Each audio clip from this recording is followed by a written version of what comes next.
You know, I tell people all the time that I grew up in the 50s and 60s, and I guess I kind of grew out in the 90s, but that's a different story. We won't go there, but I did. I grew up in the 50s and 60s, and you know, back then, things were just different than they are nowadays. The word hero was used more often, and it's well worth using it.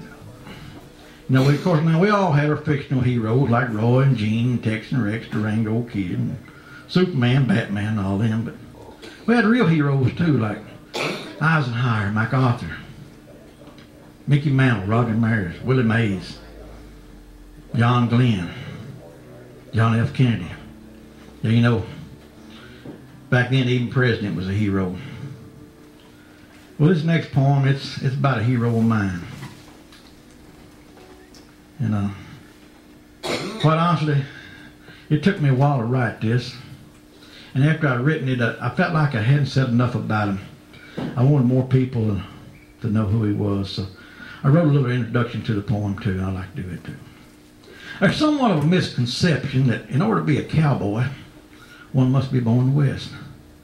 Yet some of the best cowboys I've ever known were born and raised east of the Mississippi River. This poem's in memory of one such cowboy, William Pete Allen.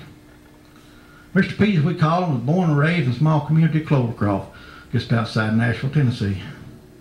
But believe me, Mr. Pete was indeed a cowboy, and more importantly, a damn good friend. Let me share with you the story of a cowboy I once knew. You can bet your boots and saddle the story tell is true. Mr. Pete was a real cowboy, even though he hailed from Tennessee. His specialty was helping others every time there was a need. I couldn't list a cowboy, Mr. Pete showed how to pull a cinch. All the time he saw him pitching hay because the neighbor was in a pinch. He taught so many to ride a horse, and so many he taught to rope. There's a standing rule around his place, be no alcohol or dope. Oh, now Pete, he weren't an angel. He had his wilder days, and if he ever started with the stories, he'd be there for a stay.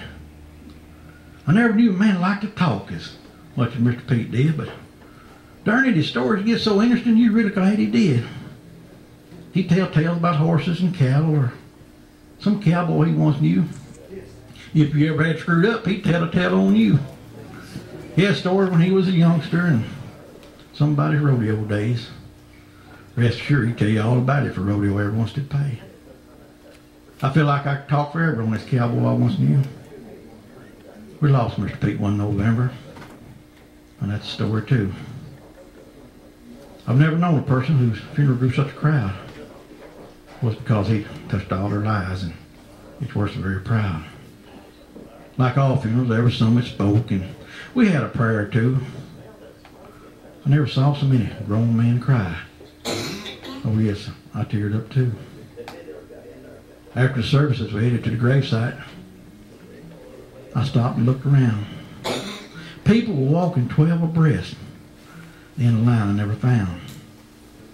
A stranger may have thought it was a dignitary, a president, governor, or such, but Mr. Pete was a simple cowboy. The cowboy we all love so much.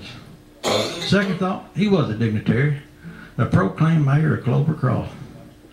Now he's up there telling St. Peter's stories and pitching hay in heaven's loft. Thank y'all.